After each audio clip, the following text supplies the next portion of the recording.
नेपालमा कोरोना भाइरसबाट संक्रमित हुनेको संख्या 59 पुगेको छ।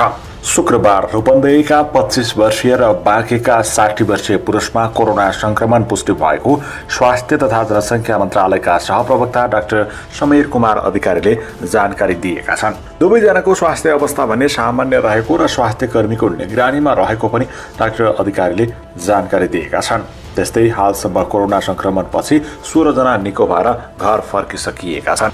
आज रूपन्देही र बाँकेका गरी 2 जनामा कोरोना संक्रमण पुष्टि भए सँगसँगै नेपालमा 59 जना पुगेको हो। 25 वर्षीय र रूपन्देहीका 25 वर्षीय र बाँकेका 60 वर्षीय पुरुषमा कोरोना संक्रमण पुष्टि भएको हो। कोरोना भाइरस संक्रमण फैलिन नदिन सरकारले समयमा नै सचेतना अपनाएकाले महामारीको रूप नलिएको स्वास्थ्य तथा जनसङ्ख्या मन्त्री भानुभक्त ढकालले दावी गरेका छन्। राष्ट्रिय सभा अन्तर्गतको विद्यमान व्यवस्था समितिको शुक्रबारको बैठकमा उनले यही सचेतनाकै कारण विश्व स्वास्थ्य संगठनले सुरुमा नेपाललाई उच्च जोखिमको सूचीमा राखे पनि पछि हटाएको बताएका छन्।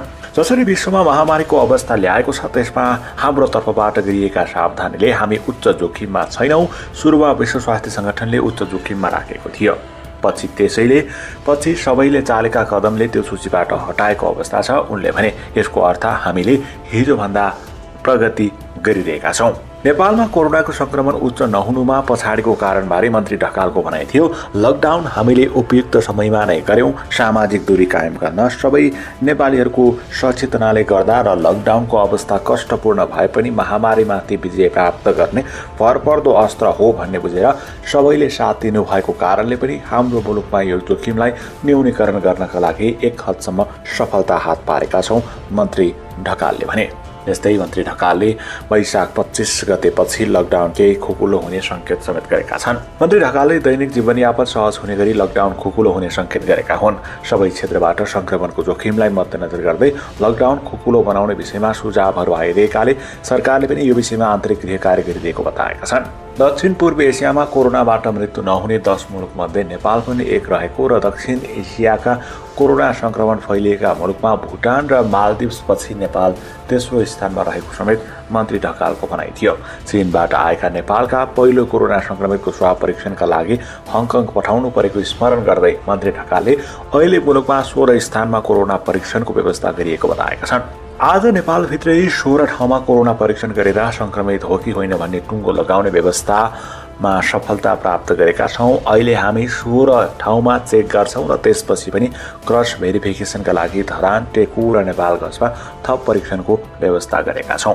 शुक्रबारसम्म 60,000 जनाको स्वास्थ्य परीक्षण गरिसकिएको मन्त्री ढकालले बताएका छन्। जसमध्ये 57 जनामा कोरोना संक्रमण, जसमध्ये 59 जनामा कोरोना पुष्टि भएको छ। 16 जना निको भएर घर फर्किसकेका छन्। सरकारले कोरोना संक्रमितको बारेमा आधिकारिक जानकारी हरेक साँझ 4 बजे स्वास्थ्य तथा जनसङ्ख्या मन्त्रालयमा पत्रकार सम्मेलन गरेर दिने गर्दछ। मन्त्री ढकालले भने संसदीय समितिमा नै उक्त जानकारी दिएका हुन्। राहत वितरण र क्वारेन्टाइनको व्यवस्थालाई अझ राम्रो बनाउँदै जाने उनले प्रतिबद्धता जनाएका छन्। मन्त्री ढकालले स्वास्थ्य सामग्री आयातमा तथा आपूर्तिको व्यवस्थालाई सकारात्मक ढङ्गले अगाडि बढाएको दावी गरेका छन्। सरकारले चीनबाट ल्याएका स्वास्थ्य सामग्रीमा अनियमितता भएको सार्वजनिक भएको थियो। स्वास्थ्य सामग्रीको गुणस्तरमा प्रश्न उठे पनि समितिमा भने कसैले पनि त्यसबारे कुरा उठाएनन्। सांसदहरूले कानुनी विषयमा मात्रै प्रश्न उठाएका थिए। संसदीय समितिले प्रत्येक परिवारका कम्तीमा 1 जना सदस्यको कोरोना भाइरस संक्रमण भए नभएको परीक्षणको व्यवस्था मिलाउन सरकारलाई निर्देशन समेत दिएको छ। राष्ट्रिय सभा अन्तर्गतको विद्यमान व्यवस्था समितिले शुक्रबार स्वास्थ्य तथा जनसङ्ख्या मन्त्री भानुभक्त ढकाललाई कोरोना परीक्षणको दायरा बढाएर प्रत्येक परिवारसम्म पुर्याउन निर्देशन दिएको हो।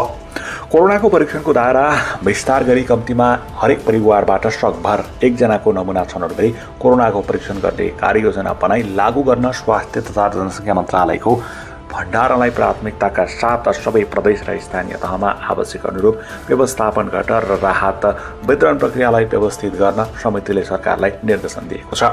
कोरोना भाइरसले पारेको प्रभावको विवरण समितिलाई जानकारी गराउन पनि सरकारले निर्देशन दिएको छ। कोरोनाले पारेको प्रभाव मूल्याङ्कन गरी समितिलाई जानकारी गराउन र भविष्यमा अवलम्बन गर्ने तात्कालीन तथा दीर्घकालीन योजना लागू तर्जुमा गर्न समेत समितिले निर्देशन दिएको हो। लामो समय लकडाउनको कारण जनजीवन अस्त-व्यस्त बन्ने स्थितिलाई मध्यनजर राख्दै लकडाउनलाई खोकुलो पार्ने र पूर्ण रूपमा लकडाउनको व्यवस्था हटाउने योजना बनाएर समितिलाई जानकारी गराउन पनि समितिले निर्देशन दिएको छ। लकडाउनको बेला अस्पतालहरूले अन्य रोगका बिरामीको उपचार नगरेको तथा निजी अस्पतालहरूले कोरोना भाइरसको लक्षण देखिएका व्यक्तिको उपचार नगरेर केही ज्यान गुमाएका समाचार आइरहेका बेला समितिले अन्य बिरामीको उपचारको व्यवस्थापन गर्न पनि सरकारलाई निर्देशन दिएको छ। कोरोना भाइरस नियन्त्रण र रोकथामबारे सरकारले लिएका निर्णयको कानुनी आधारबारे पनि संसदीय समितिले चासो व्यक्त गरेको छ। सरकारले हरेक काम कानुन मुताबिक हुनुपर्ने समितिको धारणा छ, त्यसबारे कानुनीविदहरूसँग पनि समितिले परामर्श गरेको थियो। कानुनविदहरूसँग संक्रामक रोग ऐन 2020 को बारेमा छलफल भएको थियो। यसका अतिरिक्त अन्य मन्त्रालयहरू तथा निकायहरूमा समेत विषयगत समितिहरू सक्रिय छन्। यस कार्यमा स्वास्थ्य कर्मीहरू, सुरक्षा कर्मीहरू, अत्यावश्यक दैनिक उपभोग्य सामानहरूको व्यवस्था गर्नेहरू, सरकारी तथा गैर सरकारी सङ्घ संस्था तथा सञ्चार माध्यम लगायत सबै मिलेर मात्र यो लडाइँमा हामीले विजय हासिल गर्न सक्नेछौँ। यस सङ्क्रमणको नियन्त्रण र रोकथामको लागि आवश्यक पर्ने पिपिई, परीक्षणको लागि आवश्यक सामग्री लगायतका अन्य वस्तुहरूको हाल विश्वव्यापी रूपमा नै अभाव रहेको छ। सामानहरू प्राप्तिका लागि र रोगबाट बच्नका लागि विश्व स्तरमा राष्ट्रहरूले गर्दै आएका प्रयत्नहरूलाई हामी सबैले नजिकबाट निहालिरहेकै छौँ। तसर्थ हामीले देशमा आफूसँग भएका साधन स्रोतको अधिकतम उपयोग गरौँ, दुरुपयोग नगरौँ, आफूसँग भएका सामानको समुचित प्रयोग गरौँ भन्ने हाम्रो अनुरोध छ। यो चुनौतीको सामना हामी सबै एकजुट भई काम गरेर मात्र सम्भव छ। देशलाई महामारीबाट बचाउँ, बाँकी बहस पछि गरौँला। महामारीको यो लडाइँमा जनताको स्वास्थ्य सुरक्षाको ग्यारेन्टी गरौँ। यस्तो विषम परिस्थितिमा सञ्चार क्षेत्रको भूमिका अत्यन्त महत्त्वपूर्ण रहन्छ। यहाँले निर्वाह गर्नुभएको रचनात्मक भूमिकाको म कदर गर्दछु। आगामी दिनमा यहाँहरूबाट कोरोना सङ्क्रमणको रोकथाम र नियन्त्रणका लागि अझ सकारात्मक र रचनात्मक भूमिकाको अपेक्षा गर्दछु। कोरोना सङ्क्रमण विरुद्धको यो लडाइँको अग्रमोर्चामा नेतृत्व गरिरहनुभएका चिकित्सक र स्वास्थ्य कर्मीहरू नै हुनुहुन्छ। उहाँहरूको स्वास्थ्य र सुरक्षाको प्रत्याभूति गराउनु राज्यको पहिलो प्राथमिकता हो। तसर्थ यो मन्त्रालय चिकित्सक र स्वास्थ्य कर्मीको बारेमा अत्यन्त सचेत छ। उपचारको क्रममा आवश्यक पर्ने व्यक्तिगत सुरक्षाका सामग्रीहरू यथेष्ट मात्रामा पुर्याउन हामी लागि परेका छौँ।